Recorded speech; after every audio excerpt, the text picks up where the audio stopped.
the opposite of love isn't hate, it's indifference. And so like we don't usually care until you make us care so much that we actively hate you.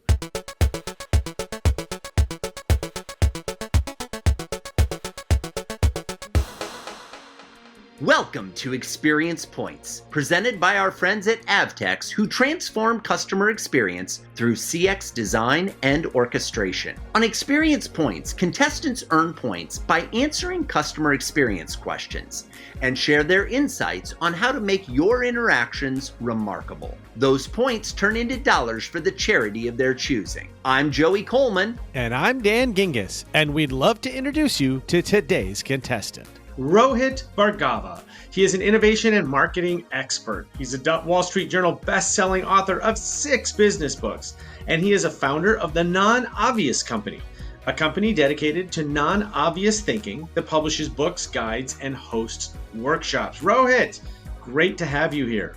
Thank you. I'm excited to be here. I love the picture of you in the Post-it notes. Can we just, for those of us that maybe don't know you as well, can you explain that awesome picture? And it is not photoshopped. It is actually me wearing these Post-it notes, and it was all part of an idea from a photo shoot that a team of journalists did around an article to demonstrate visually this process that I go through every week of sifting through all of the stories in the media to find the most interesting and non-obvious ones to share in my weekly email newsletter. So this was a visualization of that. The photographer who did it actually won an award for the photo, so I felt really good about that. And it's well, when you have good material to cover, I mean, it's pretty easy, right? You know, it's I learned something very important during that photo shoot, which is that there's something called a heavy-duty outdoor Post-it note that is stickier than a regular Post-it note, and if you need to make a suit entirely of Post-it notes, that is the one to use. Good to know, good to know. Well, Rohit, your company is called Non-Obvious. You've written several books in the Non-Obvious series. What's one thing about you that's non-obvious? Maybe something you haven't shared with an audience before that would be special for our listeners here at Experience Points.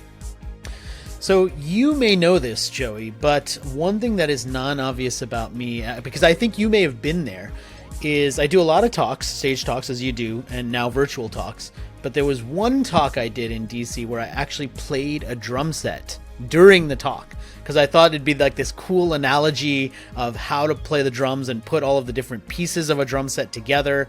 Would be an analogy for curating lots of stories. The analogy worked, the speech did not. But it was a great example of just trying new things and being willing to be not so good at something. And so it was a friendly audience. As you know, it was a lot of friends in there who would not wish me ill if I didn't deliver the most amazing experience. And so that was something non-obvious that I tried that didn't work. You know what I love about that story, Rohit, and I so appreciate you sharing it, is it didn't go as planned. But it was still awesome. And it was awesome because you created an experience for the audience. And I know you have a very high standard for the content you deliver, the value you deliver, the message you deliver. But the fact that you were willing to experiment and try something new, I thought was absolutely fantastic. So kudos to you for doing it, and kudos to you for sharing it here on Experience Points. Now, Rohit, today you are playing for a very special charity. Would you let us know what is the charity and tell us why you selected it? Yes, my charity is Donors Choose, which is a platform where teachers can submit crowdfunding projects, and then you can fund the projects to help teachers in lots of different places. I support them because I married a teacher, and I believe that teachers are underfunded and underappreciated, and I wanted to try and do something to help. I absolutely love it, Rohit. Yeah, you know, teachers, such an important part of our society and such a great nonprofit supporting their work. Love it. Well, let's see if we can win some money for your charity. Today, we're going to be playing a game called What Happened. In What Happened, watch the first half of an experience story. Choose what you think happens next from 4 possible endings. Answer correctly for 500 points. If incorrect, you'll be granted an extra life and the opportunity to answer from the remaining 3 endings for 250 points. let's earn some money for Donors Choose. Are you ready to get started? I am ready to get started. Let's do it. All right, this is Nate Brown. He is the Chief Experience Officer of Officium Labs in Nashville, Tennessee. He's a CX guy through and through. In fact, he started a group called the CX Innovators, and not surprisingly, he had a customer experience story that he wanted to share with us.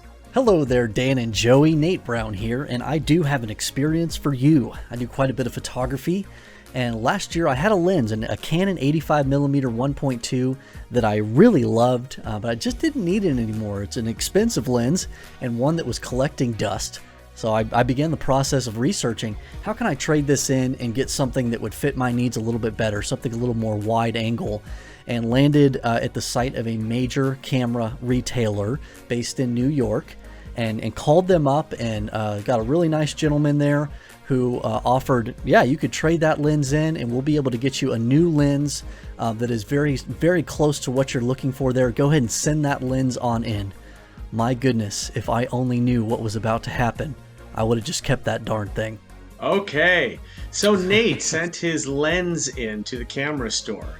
What happened next? Is it A, he receives a new lens along with a handwritten note and a free tripod? Sounds good. B, he receives a new lens that quickly breaks and then finds out that the lens was a fake. C, the company keeps his old lens and never sends a new one. Or D, he receives a better lens than he expected. He enters and wins a photography contest with it. What do you think, Rohit? What happened to Nate? I think that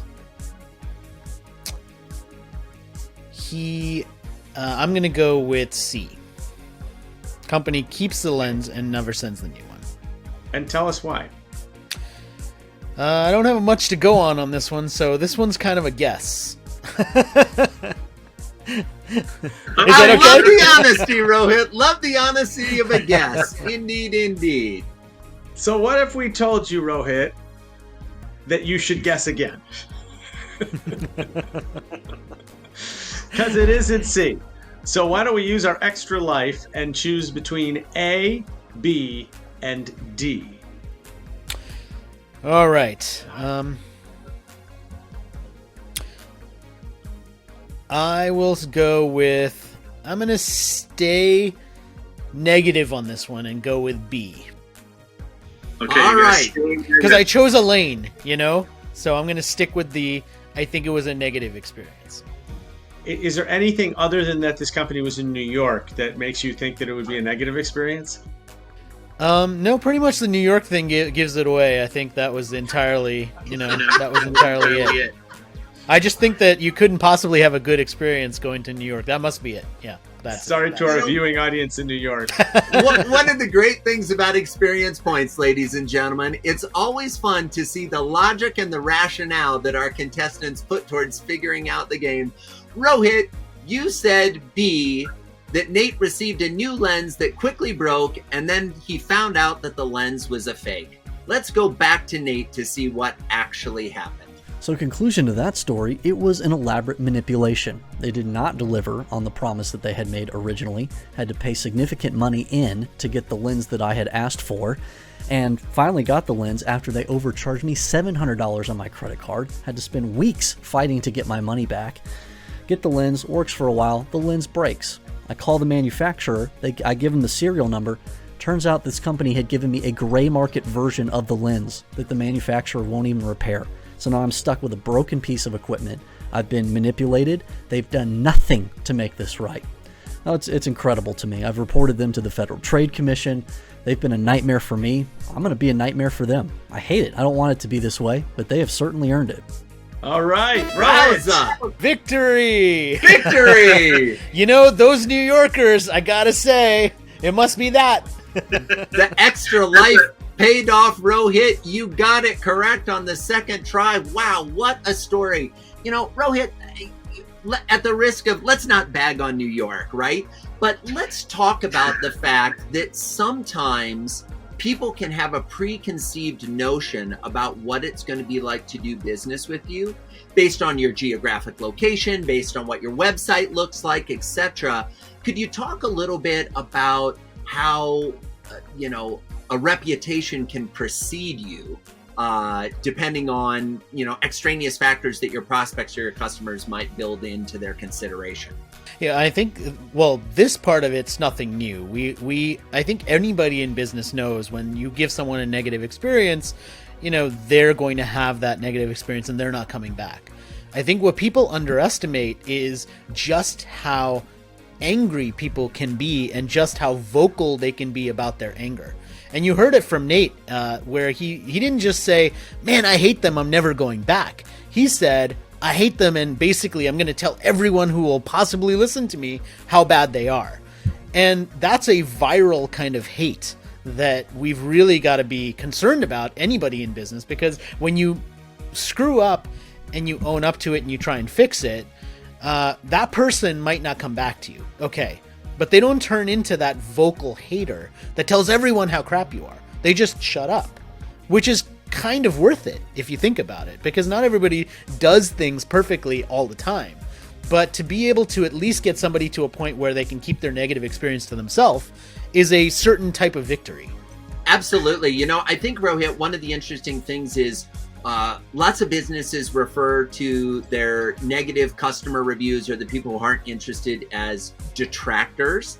And I think that limits the actual impact. If we think of having, either advocates or detractors, it's a different conversation than having advocates, detractors, and haters. I agree with you. Nate's a great guy. He's a super nice guy. He's a friend of the show, but you can tell that they went too far. And it's almost like he's on a mission to kind of bring the dishonesty that he experienced to bear to the greater public, so people don't get taken advantage of the same way he did.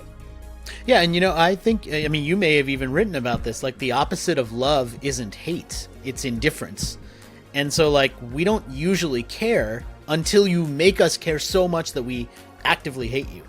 And at that point, we're going to do more work. Because, look, it's easier for him to do nothing, right? He's not waking up in the morning saying, I'd love to devote 1 hour a day to talking about how much I hate these guys. Nobody wants to do that.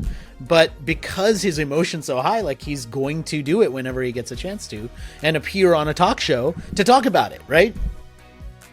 Yeah, and I one of the things that stands out to me here is, and maybe this is just my values and morals, but I can kind of guess that you guys share them with me, is if you're going to choose the path of being dishonest with your customers, you may win that transaction, but you sure as heck are not going to stay in business long and keep customers for a long time. I had an experience, ironically, in New York City as well, where I was recording a podcast, probably with Joey, and I had forgotten my microphone. And so I needed to buy a microphone quickly. And so I went to Times Square and went into one of those ubiquitous electronics shops, and I found a Sony microphone. And it was like $100, and it just was more than I wanted to spend. But the guy had shown it to me, and I said, nah, it's too much. I'm okay. And as I was walking out the door, he said, how about 50? And I was like, wow. Okay, so I was right that the 100 was more than I wanted to spend. I decided at that moment that I was not going to check my phone because I really needed the microphone. So I bought it for 50. Got back to my hotel room, looked up the microphone on Amazon, $7.99, right? Oh. And so I feel like, and then I look at the receipt and stamped on the receipt, no returns. And I'm thinking to myself, okay, I get it. Maybe you're preying on tourists or what have you, but this is not a way to run a business, especially today, where, as you say, Rohit, that people have a voice on social media and they're not afraid to use it when they feel like a company has taken advantage of them. Yeah, it's true. It's true. And I think that people are much more willing to talk about that and feel better when they do. I think if we were to roll back the clock in history to when everybody lived in smaller towns or villages, if your product or your service didn't work, not only did you offend that customer, but because your entire marketplace was just that little town or village, all the other people in the town or village knew about it. And so as a result, I think people tried to deliver a better quality product. They tried to be honest with what they were doing. And as time went on and cities got bigger and we grew and we started to have things like Dan's talking about, being a tourist in a city, buying something, companies got to the place where they could take advantage of the fact that there was a bigger world that they could sell to, and the likelihood of any one customer really being able to cause them problems was pretty small. So they could cut corners and be dishonest. The reality today is, though, I think with everyone walking around with a phone that has a video camera in it that they can shoot a testimonial video, either positive or negative, and post it to YouTube or TikTok or LinkedIn or even the Twitters, because I know Dan's all about the Twitters, wherever you're posting it, it can go viral and suddenly the entire world knows you're dishonest. So I think even if we don't go to the place of morals that you illustrated, Dan, which hopefully that's where the majority of people are, and I imagine and know all of our great listeners at Experience Points are, it's now to the point where you can't hide anymore. The reality will catch up with you. And boy, if you create haters, they've got a lot more power and ability today than at any other time in history. All right, Joey, let's recap. How did Rohit do playing What Happened? Well, in this game, correct answers are worth 500 points. And while Rohit didn't get it correct on his first try, he used his extra life and he answered it correctly, which means he earned 250 points. Those points convert into dollars, which means that Rohit earned a $250 donation to Donors Choose. Congrats, Rohit. Great job. Thank you. And that concludes this episode of Experience Points. Check out more games with Rohit and our other celebrity contestants at experiencepointsgame.com. That site again is experiencepointsgame.com. We'll see you soon for more examples of remarkable customer experiences here at Experience Points, presented by Avtex.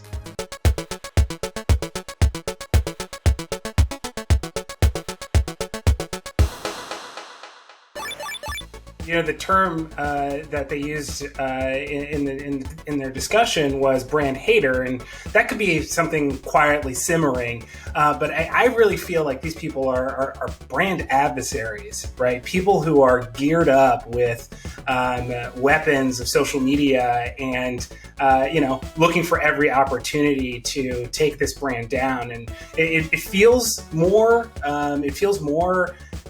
Like there's more energy there as opposed to somebody who wants to tell you about a great experience they had. And do we have any kind of stats around that or philosophy? Yeah, so it is interesting. I think a couple things. One, previously, if if consumers had a bad experience, there was some stats that basically said 95% of them just go away quietly. But I think that's shifting. I don't think people go away quietly anymore. And I think, so more and more people are out really advocating, as you said, being a brand adversary or, quite frankly, a brand promoter. I mean, and I know you have a couple million followers on Twitter. I don't. So at best, I might influence 3 people. But if you think about the whole world we live in this, and look at it, I'll throw cards at the table. I'm going to show my age. I don't get the whole brand I'm an influencer and I'm getting paid for it. But think about that. You now have a role in social media specifically to influence people's choices.